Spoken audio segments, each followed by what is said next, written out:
Yes, yes, yes. Welcome back to another episode of Touchline Talks, a football podcast.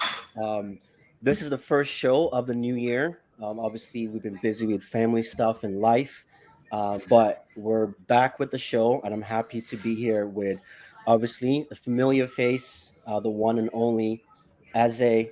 Aze, how you doing today? I'm good. I'm good, Josh. Good to be back. Good to be back. Yeah, that's good, man. Nice to see you. It's definitely has been a long time, but there is a lot to catch up on today's show. Obviously, we're going to be focusing on Chelsea today. The Carabao Cup Finals was on Sunday, so I'm going to be getting as his thoughts on that. We'll also be Also be talking talking about about the Ukraine Russia incident, as well as how that ties in with Chelsea, and also the impact that it also has in the world of football. And yeah, many more things to catch up on. So, those of you that have tuned in, I really appreciate it. Please like, share, and subscribe. It really does help the algorithms for the video, and it does help us as a channel as well. So, yeah, let's get things started. So, obviously, as a unfortunately, Chelsea couldn't pull off the win. Obviously, the way it ended was, I don't want to say it's a good way to, that was probably the best scenario in terms of losing the finals on penalties, especially what a round of penalties. I think it was what, 11-10? That yeah, 11, is 10. crazy. So yeah, man. So the floor is open. Like, walk us through. What was your thought on the final performance? And obviously, there's going to be the talking point of the biggest decision of the night, which was switching the goalkeepers, taking off Mhm. Mendy for Kepa. So yeah, let's get the show started. Yeah, man. A bit disappointed. Honestly, with the entire game, I'm actually really happy with the way we performed. We had a lot of chances to score. So many offsides. It was just ridiculous. I wasn't even celebrating the goals at a certain point. I would just like if the ball would go in, I just wait with bated breath to see whether or not it stand. And I think we played like for the full 120 minutes. We had the majority of the chances, right? The majority of the if you're counting offside type goals or whatever, like we had the majority of the chances, clear cut chances. Mason Mount had two opportunities in the first half to win us the game, missed both. It's just really disappointing because I think the better team lost, but the game was really entertaining. I think I was sitting down on my desk here for over 2.5 hours just watching this one game, and yeah, it's just I don't mind. I'm kind of rambling here a bit, but I'll kind of cut it short. I don't mind the decision to put Kepa in. It's something we've done like throughout the tournament, even in FA Cup finals as well too, FA Cup games as well too.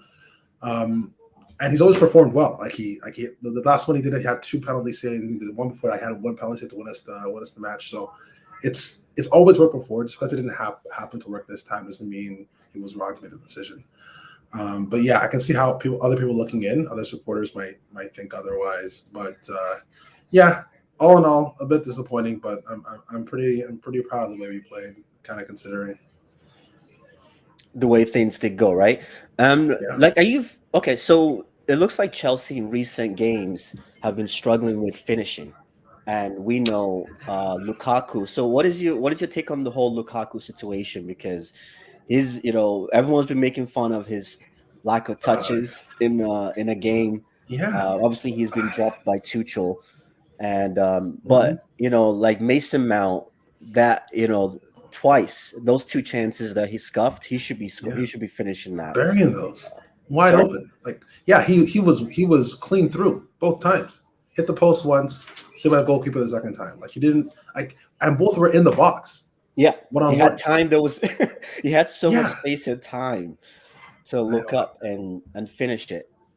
They scuffed it. It's like I've been hearing the same thing you've been hearing, Josh, about Lukaku. He got dropped for two games, right? One of them being the cup final, and then the other one being that Premier League game, I believe, the week before.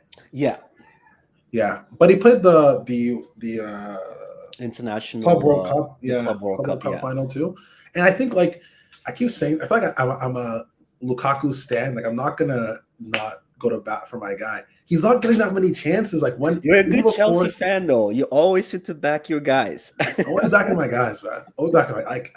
I think like the when we put Havertz up top, Havertz plays more like a false nine. So he's always going to the wing. He's dropping back to receive the ball, so it allows everybody to kind of play around him. Lukaku's like a real life like number 9. He wants to stay up top. You hit the ball into him. You cross him the ball. Like he wants to stay through the middle. So when Havertz plays as a 9, the ball kind of moves a lot better. So it gives the illusion that like, okay, this is like he's an exponentially better striker than Lukaku. I think even if you ask Kai Havertz who's a better striker, himself or Lukaku, it's pretty obvious. You know what I mean? He just ran into like some poor form, and he's playing with new players, and historically, even with our team, our midfielders are the ones that score the most goals. That's just how it always has been. Even with, except for Diego Costa, right? And even when I look back to maybe Didier Drogba, but besides those two guys, our midfielders like Frank Lampard, Eden Hazard, when we had Mata in there, he was scoring a lot of goals. Oscar was scoring a lot of goals. Like how our team kind of ends up playing. So I don't blame him too much for the lack of consistency. And before I finish, just touch on that game because people keep getting this so wrong.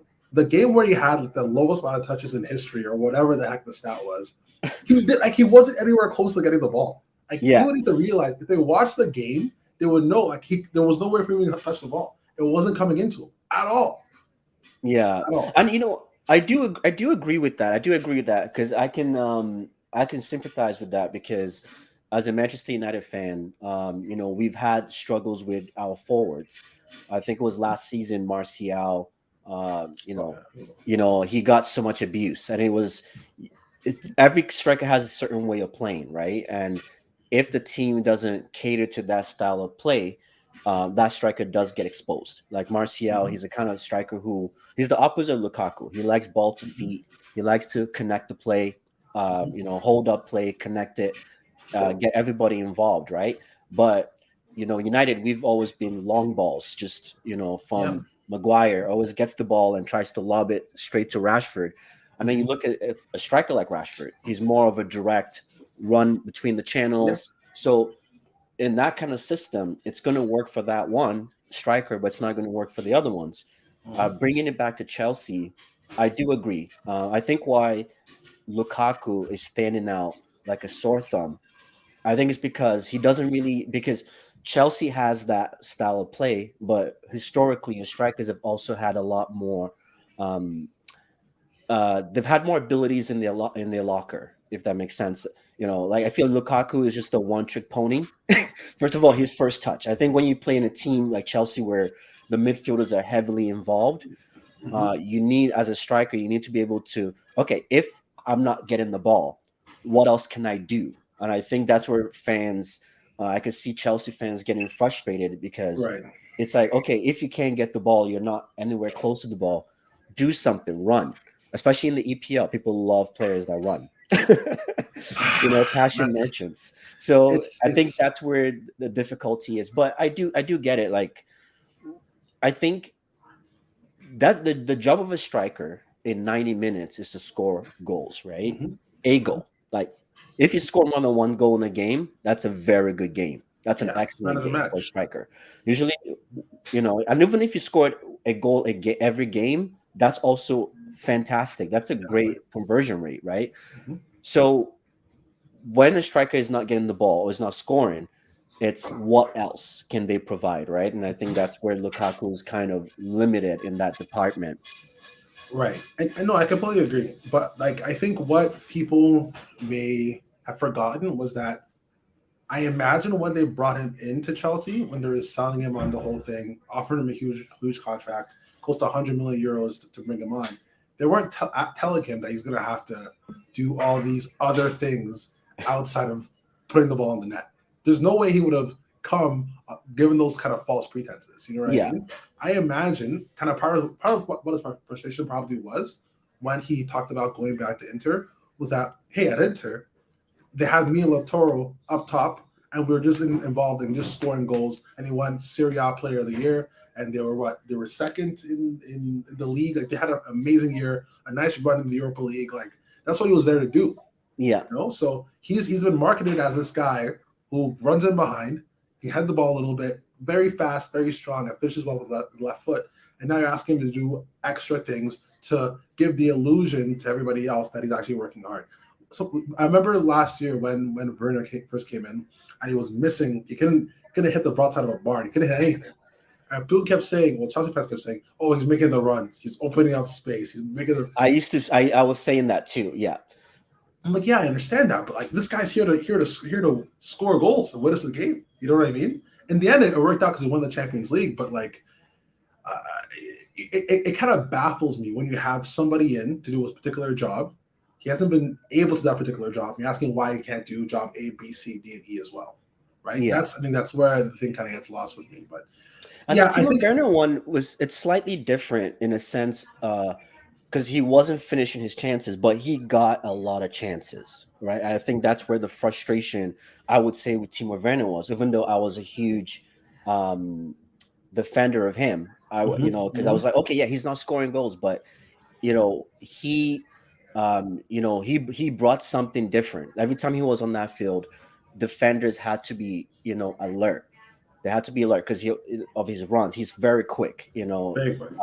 He likes to stretch the pitch. So because of that, he was bringing something to the game. But the difference between him and Lukaku, I think Lukaku is just not getting those chances, right? No, for sure. But he might be getting that one chance, and everyone's expecting him to score that one chance, right? Which when you look at strikers, teams like elite clubs around Europe, the average striker in elite clubs are probably getting about 5 good chances a game. So when you're in the EPL, you're only getting 1 or 2 chances a game. That's pretty tough, to be able to convert as well. No, I completely agree. And I think this is just a temporary thing. I think his class will obviously come out. He's like a top 3 striker in the world based on pure goal scoring ability. Like Lewandowski, Benzema, him, and then Holland, I would say, during that time when he transferred over, right? Like that, eventually that class has to come out. I think the fact that we were missing Ziyech played a big role, right? Because Ziyech is a great passer of the ball too. Like he finds people early. So Lukaku's always making that run in behind, and our guys are so used to carrying the ball, they never look for him in behind. So if Ziyech was there, I think a lot of things would have changed. And also, even with Pulisic, like how many assists does Pulisic get? Pulisic is there. He's on the wing. He wants to cut it. He wants to shoot. Like it's all he's considered. He wants to score. Same with Mason Mount, right? Mason Mount's first thought is shoot. It's a shoot. Yeah, turn and hit the ball. Yeah, and Pulisic in the true American way, the true American fashion, he wants to score as many goals as possible. That's all he cares about. So I think if a few things were changed, and kind of given enough time, I think he'll definitely start to perform for sure. Because they started the season off well, went through a lull, and then now he's kind of where he is. Yeah, and I think if you also had a more fit Reece James, because Reece James is good with those deliveries in the box, right? Fantastic, so I think, Reece James didn't start the game. Azpilicueta got injured first, right? Before he came on. So, but honestly, I thought that was a really, Chelsea could have definitely finished that game in the first half. But you could also argue that Liverpool had, great, Mendy, like, oh my goodness, underrated. We gotta talk about Mendy. Underrated goalkeeper. Or those 2 saves, like I was saying, like when they made the first, it's like, oh my god, and then I see the ball spill and come towards, who was that? Mane? Yeah, it was Mane. Yeah. I was like, oh, it's a goal. I was really about to turn my chair and get out and look the other way, and all of a sudden the ball was over the. Like, how did he do this? Like, I was convinced that a defender blocked the ball. That's what I thought at first. Yeah, and then they showed the replay, and it's like, whoa. Like, for you to save that and still be able to get enough leap. Because he saved the first one, got off the ground, and then jumped at it like it was like a live grenade or something, and then blocked it again the second time. And he had a defender in front of him too, right? Yeah, so usually that would throw you off as a goalkeeper if you have a defender sliding in front of you to block the shot. So that was, and I actually did pose this question. This was during the game.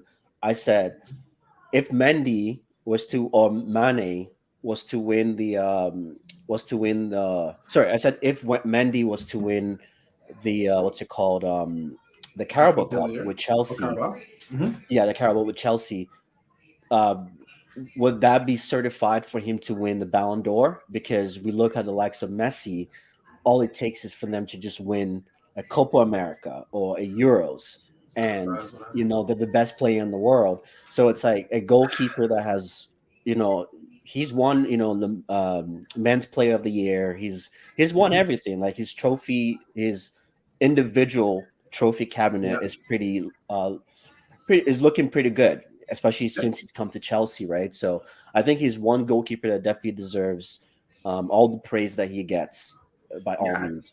He, And this is leading to that. This is mhm. where, in hindsight, I remember when it was the last 5 minutes of the game of extra time, and Kepa was getting ready.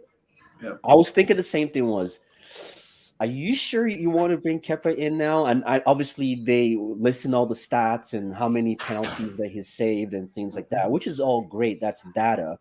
And I know hindsight is a beautiful thing, right? We Mhm. always like to, say, oh, we should have done this, we should have done that. Right. But I just felt if it was a normal game, if Mendy was having a normal game, then fine, stick with that. But I think True. Mendy was at a different level of performance in that game that I was like, maybe just keep him. And he's tall, he's big, he's intimidating, in front of goal, like in the box. So I'm Yeah, thinking to myself, just keep him on. But at the same time, I see where Tuchel is coming from, right? It's something that has worked. Let's just keep mhm. it. Let's just keep that same cycle going. And to be fair, Kepa was your goalkeeper for the Carabao Cup as well. So Yeah, the yeah. fact He that got he us didn't there. even start that game is Mhm. already kind of salty in a bit in a way. So Yeah, yeah. If we're being, there's no way. I can't guarantee that any other goalkeeper would have made that save in was that in the first half? in the first half, yeah, Yeah. There's no way I can say with a straight face that if he had Kepa instead of Mendy, that he would have made that save. It's next to impossible, right? yeah, Um, and then yeah, with the whole thing with Kepa, I trust me. There's been times where I really hated Kepa. Kepa was on a streak a few years back, I think with Lampard, where he conceded more goals than he saved, like during like a 10 game period. Like his save percentage was lower than 50%. It was insane. Or the yeah, one where I don't know if you remember this with Kepa. He was in net for a penalty, and then Aguero was taking it. And Aguero slides and bobbles the penalty, like it rolls it, and it yeah, still goes in. And he gets up and he's like, how the hell did I even like he's still like completely shocked. That's yeah. how bad this guy was. He made a lot Yeah, of leaps Kepa's since been then. very inconsistent, right? That has been his thing. Has been, Yeah, one day he kind of reminds me of a lot of like historically Arsenal. Arsenal has historically had, goalkeepers of that class where yeah. it's one day, like even David Seaman back in the day, Mhm. one day he would make an amazing save, and then the next day you're like, are you kidding me? Are you And that's kidding that's me? that's So the one position where you don't like. I'd rather you be a consistent seven than a 10, and then a 5, then a 4, then a yeah, 10. hot and I don't cold. need that. Yeah, Yeah. hot and cold. That's the worst. That is the worst. But yeah, definitely Alonso. I also got to say Alonso too. I know he gets a lot of stick from the Chelsea fans, Mm-hmm. but Mm-hmm. don't get me wrong. What's his name? Uh, Joel? sorry, Chilwell. Yeah, Joel, yeah. Chilwell's just a different kind of winger. Mm-hmm. Fullback. I think it's a different kind of fullback, but what Alonso gives you, it's just, and I think a lot of times too, I don't know if it's just because he doesn't have the pace and power that a lot of people are looking for, that energy in the EPL. But I think, Alonso, like the way he just glides with the ball, it's like effortless, effortless. And It's I don't know if it's just me that notices it, but I think yeah. I think he's also another player that gets a lot of stick at Chelsea, and I think he had a good game. I think he had a It's good game. it's That was the funny. one It's ball, funny. the one chance that Lukaku had. I don't even Yeah, know how it he was a still lot. got that ball in. How I he know from still the just sideline. bust that ball in, and I know there was so many of those Mm-hmm. similar situations that Alonso just keeps, he keeps creating those chances. But It's funny. It's funny how that works, right? Like even I remember who was another player that this happened to all the time. I think it might have been Zuma. I remember I was speaking to other Premier League fans, and they'd be like, "Yo, every time I watch Zuma, he's amazing. Like, what the heck? This guy's such a great player. Why aren't you starting all the time?" And we're like, "Listen, you got to watch all the games. Like, you have to be like, you know what I mean? If you're not a Chelsea fan, if you're not watching the Carabao Cup games, non-final ones, FA Cup, all those other games as well too, you'll realize what this guy is. Yeah. Alonso's let me down so many times. I can't even explain it. I can't even like rationalize it at this point. When I saw his name on the team sheet, I almost had heart palpitations. I couldn't even, I had shortness of breath. The guy is a crazy person. He's insane. And he's so slow. His first touch is always terrible. He's so lackadaisical. You think that like, he's like it's a game for fun. Like, you would think it's like a recreational game because like he'll receive the ball, he'll do that gliding thing you're talking about, just like kind of just for a regular stroll in the park. I know when it's coming. Like, someone's literally bearing down on him. He'll just be, just whatever. We'll see what happens. What happens. And there's certain games where he performs really, really well. Yeah. This game, he was a great outlet for us. Like when Mendy was kicking the ball upfield, when we couldn't play it short, he always kicked to the left hand side because Alonso was 6'2" and is a wing back. So whoever he's challenging in the air, he always able to knock that ball down. Again, like you were saying, when he got to the byline, crossed that ball into Lukaku for a possible chance there on the I think close to the end of the game. An amazing thing as well too, and it was kind of getting up and down. It didn't really seem like it was exposed. A lot of the action from Liverpool was coming from the other side. They were going at the Diaz like that. Diaz. That guy's an absolute monster. He's what a good. That's what I got to give to Klopp, man. Before you continue, Klopp. Yeah, go ahead. Like, Liverpool doesn't. Klopp doesn't make too many signings. Obviously, we all know the Cronkies. So not Cronkies. The what's the Liverpool family called? I forgot their name now. But yeah, they don't make too many signings. But when they make signings, it's top notch. Like, it just fit perfectly into the team. Like, you look at Mane, Van Dijk, Diego Jota, and now Luis Diaz as well. So sorry, go ahead. You were saying most of Liverpool's attack was from his side. Yeah, he was absolutely. Who did we have at right center back again? We had that young guy. What's his name? Braids. Crap. What the hell's his name? Wait, the young guy. Young black guy, center back, right center back. What's his name now? Chalobah. Not Konate. Chalobah. We had Chalobah. Chalobah. And he was absolutely abusing Chalobah.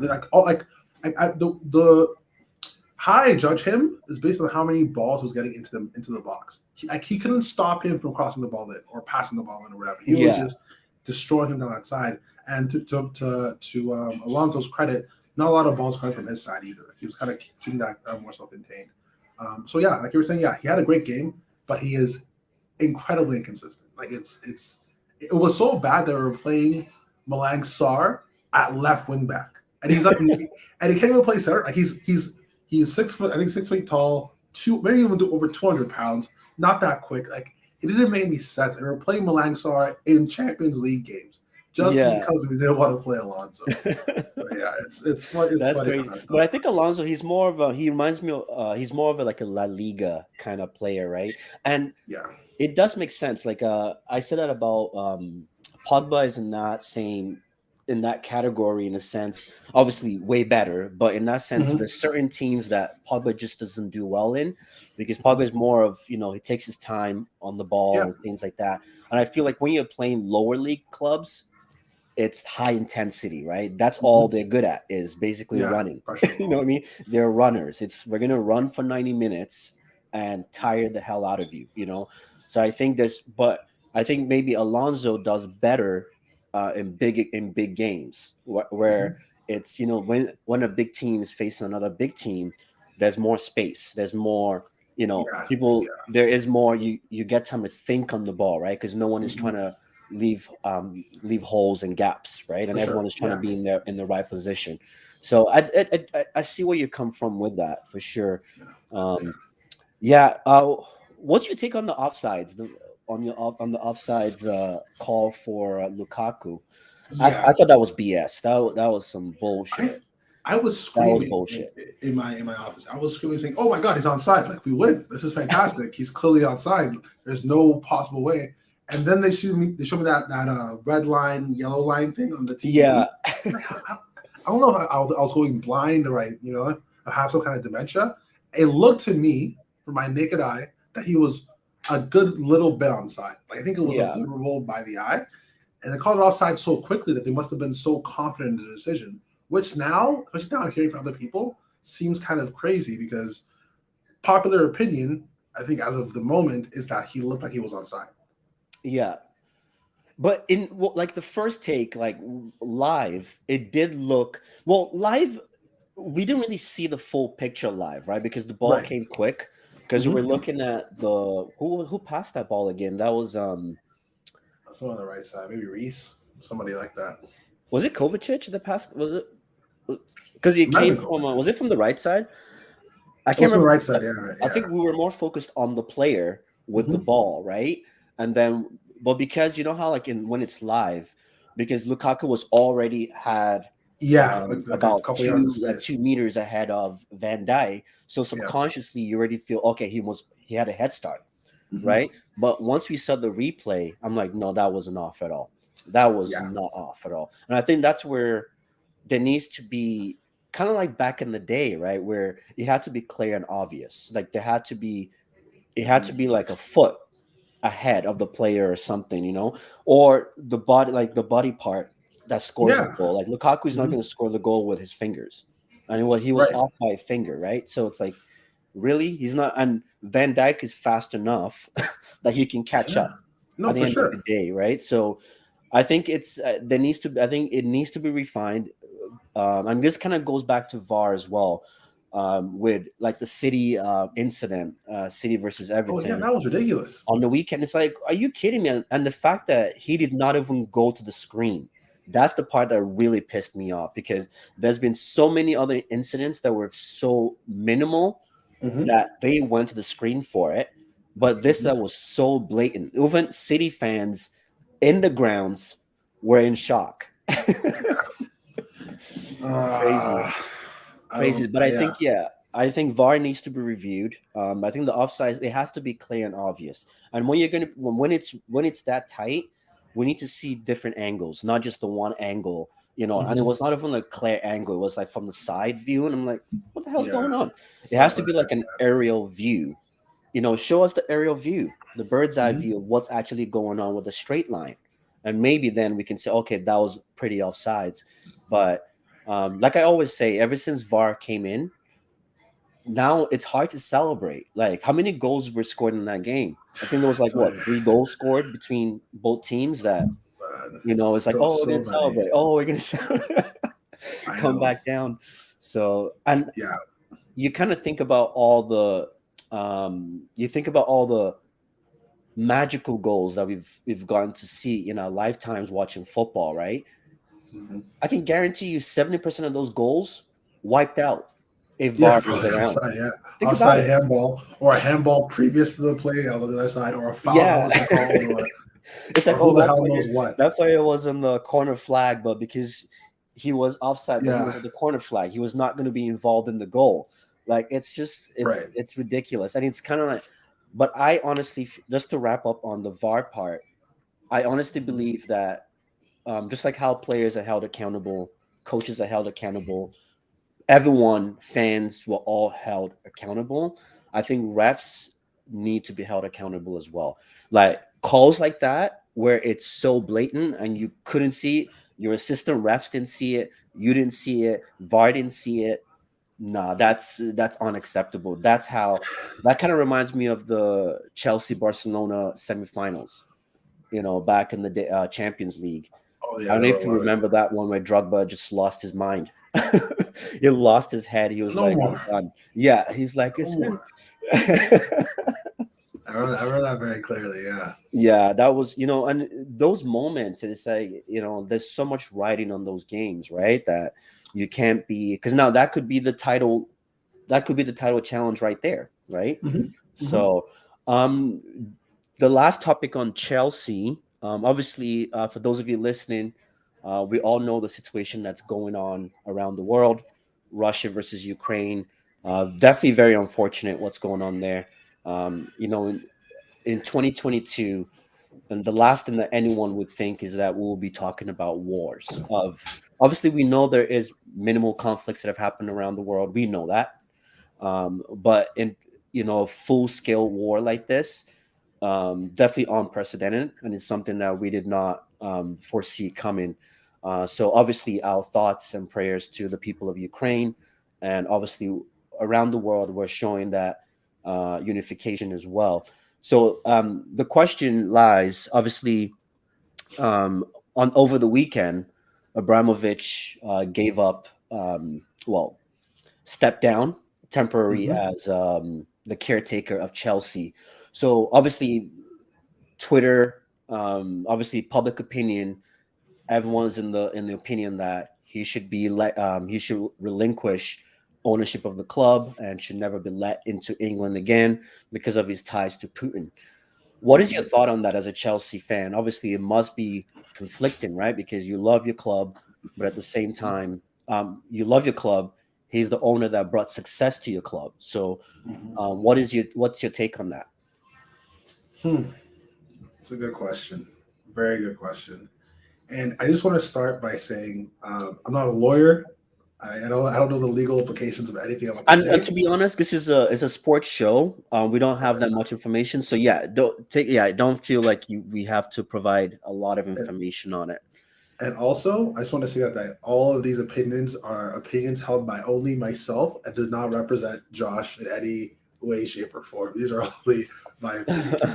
Um, So with the whole thing with Roman, I know in just to get a little bit of context, like in Russia, you have those five oligarchs or six oligarchs who kind of control the majority of the supply chain, natural resources, however you would kind of want to say it. And from what we understand is that they are in collaboration with Vladimir Putin, and they kind of control the main natural resources that are in the country. One of them being Roman Abramovich, which has kind of garnered him a lot of wealth, I think to the term of almost $13 billion.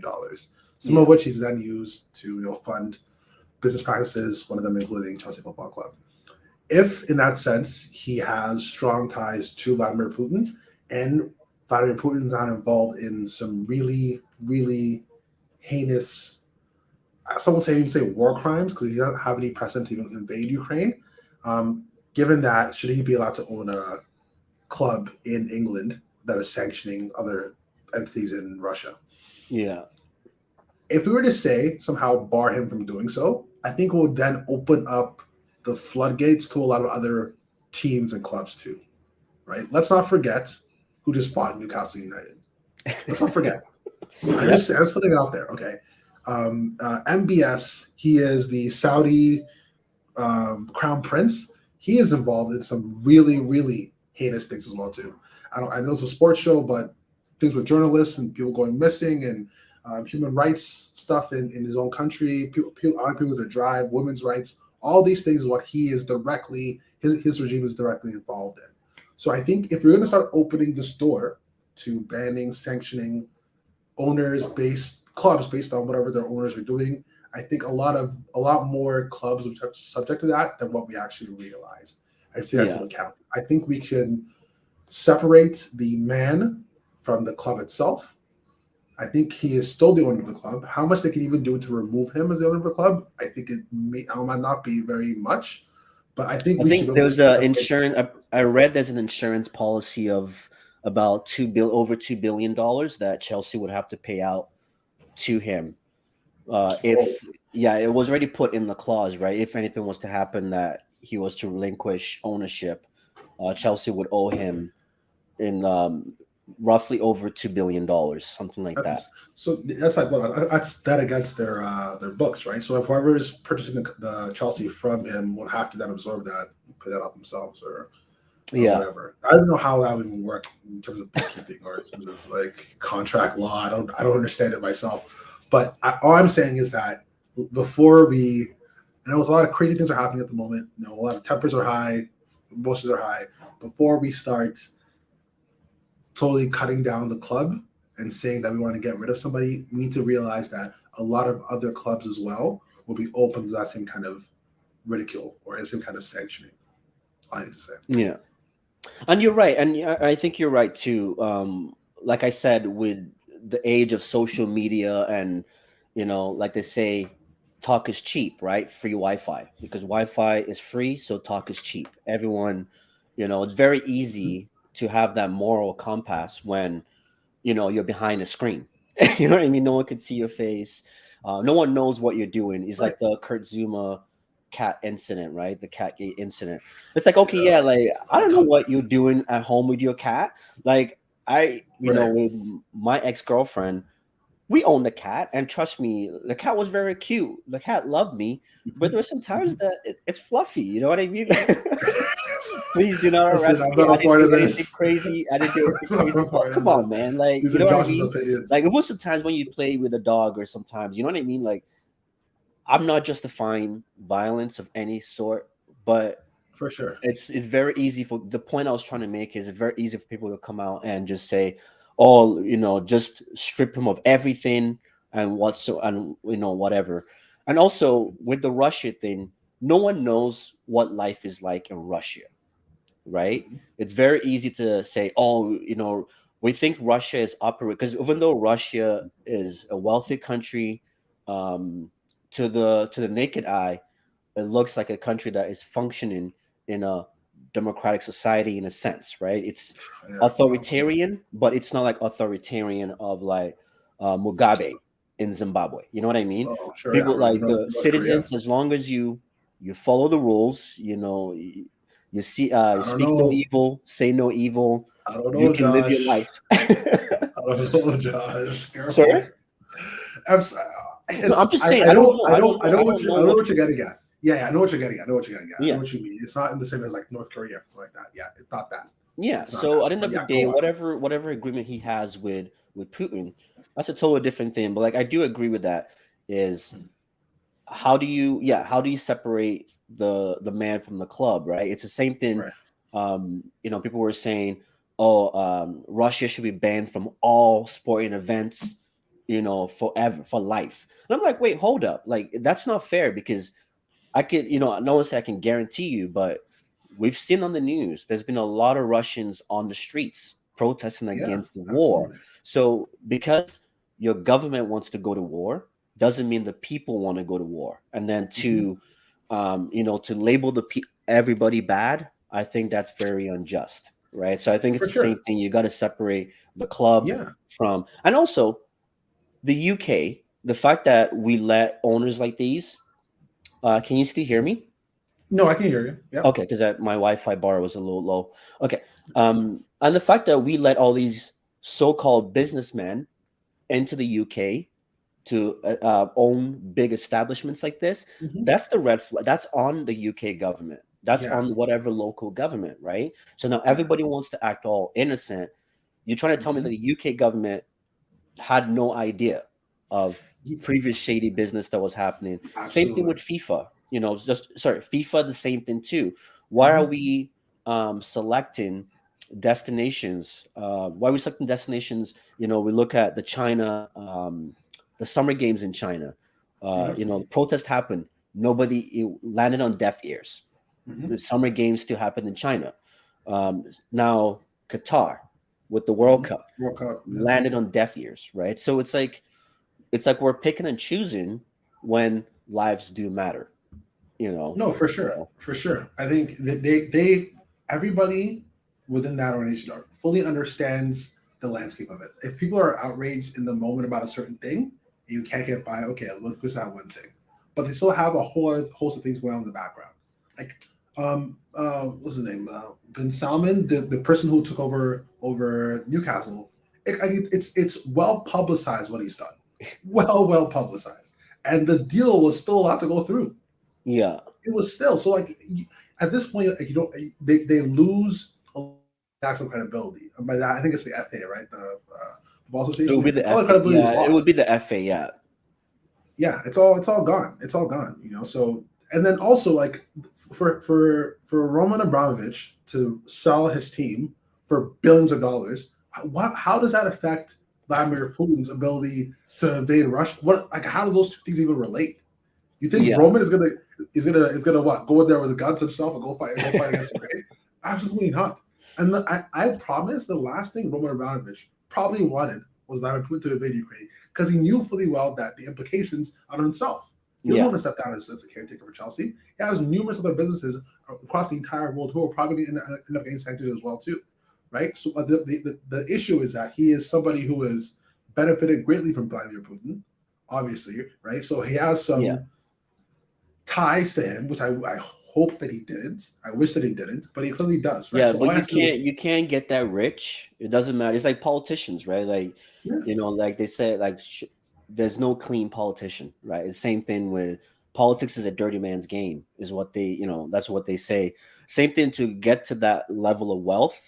Come on, man, you've got oh to have yeah, done some type you of have to grease a shadiness, little. whether knowingly or unknowingly. You you must have done something. So For sure, for sure, and then also like I don't want to make it because this is like kind of like a debate tactic or whatever, but it's a slippery slope, right? So like, how pure do owners' hands need to be, right? If I'm somebody who owns a tobacco farm or something, can I not own a team now because I'm killing a bunch of people with my cigarettes? Like, at what point is it okay? Like, is it acceptable, right? If I yeah, own a Burger King and I'm making a lot of people overweight and giving them heart disease, can I not own a team anymore either? I'm killing people. At what level, like what degree of separation do you have to have from people losing their lives for you to be able to own a football team? yeah, It's a position that you don't want to really get into and start to curse over because nothing will come from it. It will never really work, right? So yeah, let's not even go down that road. Obviously, steps aside. Now he has a stewardship of the team with his charitable organization, and they'll kind of proceed from there. Whatever happens with Russia happens with Russia. Hopefully, they get sanctioned to hell, and whatever that is happening in Ukraine stops as soon as possible, right? And we come back to some kind of normalcy. We can do our best to help Ukraine at the same time. yeah. That's kind of it. Yeah. That's good, and that's well said, right? And I think it's good that we have healthy conversations like this because, um, yeah, these conversations need to be had, right? It's not just um, uh, basically going all up in arms and cancel culture, like they call it, right? Is Right. we have to have constructive constructive criticism. That's all people ask for is you got to put things into context. Mhm. So, yeah. Okay. Yeah. So moving on, just to the last, we're pretty much almost done in the show. Mhm. Just the last thing I wanted to, the usual, as the season shapes up, the race Yeah. for the top four. Actually, we thought the title was won already, but it looks like Yeah. Turns that has out. opened wide up again between at Yeah. least between Liverpool and City. So what is your take on what's your take on the I guess the top four slash just the title race, the top four, and I guess top six at this point because Arsenal is doing really well. They Yeah. look like they're just on cloud nine. Tottenham seems to be having there's improvements in the club in their performances as well. So yeah, what are your thoughts on that? Yeah. So yeah, I'm actually glad that City's finally losing some games and the title is kind of back on with Liverpool. I still think City will eventually kind of hold on to it and probably end up winning the title. Second, probably Liverpool. They have a pretty good lead ahead of us. I think at least 9 points out of us. I think we should comfortably make it into third, but I'm kind of, I kind of had to hold my breath just a little bit, because the gap between us and fourth isn't that big, and given some of our performances and our inability, pardon me, to score goals, it kind of lends itself to us being caught up by somebody in fourth place. But I would think Mm, that we should have enough, with hopefully with Rashford, what am I saying?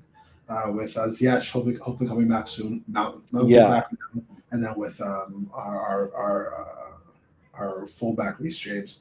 So yeah, us in third, and then fourth.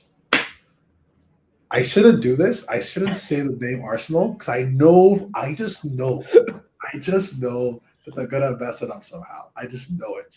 But the way United are playing, I can't bring myself to it. Tottenham are a bunch of evils, SOBs, so I hate them. Never gonna put them in third. That's Uh, fair. Leicester isn't doing anything. West Ham, maybe. Oh, Leicester is forgone, man. At this point, they're trying to save their coach, if anything. Good point. Yeah, I'm gonna. You know what? If I had to pick against either Arsenal, which is Arsenal, or I could pick United with Ronaldo, I'd be stupid not to pick United with Ronaldo. So I'm gonna go Man City, Liverpool, Chelsea, United beat out Arsenal because they're a bottle drop and they will eventually lose instead of losing. Derail. That's my top four. And Arsenal in Mm. fifth. Okay, I'll give them that. Arsenal in fifth. Okay. Yeah. What about Okay. you? What's your top four? For me, I'm with you on this. I still feel that City is going to win the title, but I think it's going to be I think it's going to wind down. It's going to go till the last two games of the season. I think Yeah, this is okay. going to be as close as it's been since the year that City won it by how many points? By 101 points or something. They No, haven't it's drawn by in 100 many. points. Because remember, Yeah, Liverpool had 99 or something point. yeah, That 97 season which was where insane. Liverpool lost it by 8 point. I think this Yeah. would be the closest race since then. Because the last few seasons, there's been no title race, right? It's just been top Mhm. four. Yeah, pretty Um, much. Yeah. and then, yeah, I think like I said, Liverpool would definitely. Uh, I'm a little skeptical of Liverpool at the same time. As much as I think they would be there the final day, I know all Liverpool fans are already ahead of themselves and talking about the Of course. quadruple and all Oh whatnot. yeah, I I'm saw look. that. That pissed me off beyond repair. They should have even won that freaking game. They should have even won it. Talking about quadruples. I can't Yeah. go on Twitter. After we lost that game, I couldn't go on Twitter for 2 days. No, Twitter just like if you want to get angry, go on Twitter, man. Yeah, Just easy way. yeah, if you want someone to go under your skin, go on Twitter. But I just feel like there's something about Liverpool's squad depth, and I just feel like Klopp doesn't manage the team in a way that keeps them healthy to the end, right? I Mhm. think he has his main guys and he plays them to the ground. So it's a hard one, but I'll still pick Liverpool to finish second. I'll say Chelsea will still finish third just because I know Arsenal has a game, 3 games in hand or 2 games in hand. Manchester United, we just can't. We're playing well. We just can't get a goal for the life of us. It's like 360. It was like under Ole. We were playing like shit, but we were getting the results, right? And then Right. and now it's flipped where we're playing really well, but we're not getting the results. So but I want to say obviously to put if I was speaking like a fan, I would say United for fourth place. But the way Arsenal is playing, I'm going to give it to Arsenal. If they don't get any injuries, the injuries would be the death of them. If bar no injuries, I think Arsenal could claim that fourth spot. Arsenal. I Yeah, guess we'll see, man. I guess I can never bring myself there to put Arsenal in the top four. I can never do it, but I know they it's are been playing so better long, right? It's for a been long so time. long.